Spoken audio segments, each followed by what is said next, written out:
কিরে ভাই, আগে জানতাম, আগে শুনতাম লোকের কাছে যে বিয়ের পরে নাকি লোক প্রচুর পরিবর্তন হয়, কিন্তু এতটা যে আপডেট হবে এটা কিন্তু আমার জানা ছিল না ভাই। গ্রামের যে ছেলেটা, স্বাভাবিক ছেলেটা, যে ছেলেটা কোনোদিন স্টোরি দেয়নি, কারোর সাথে ঠিকঠাক কথা বলেনি, সেই ছেলেটার আজকে আমি স্টোরি দেখে অবাক। স্টোরি দিয়েছে my wife is my life.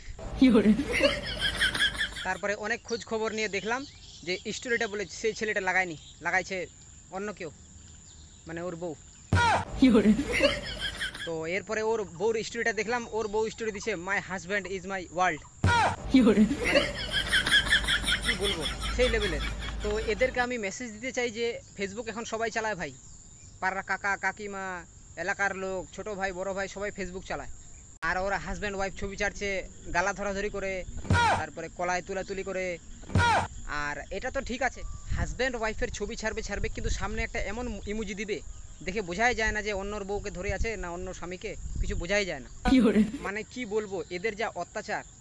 মনে হয় এদের বিয়ের সময় বলে দিয়েছিল তোমাদের দুজনের যদি স্টোরি না দাও তাহলে তোমাদের ভালোবাসার রিচ কমে যাবে, তারপরে তোমাদের বিয়েটা ডিলেটও হয়ে যেতে পারে, এরকম মনে হয় বলে দিয়েছিল যখন এদের বিয়েটা হয়।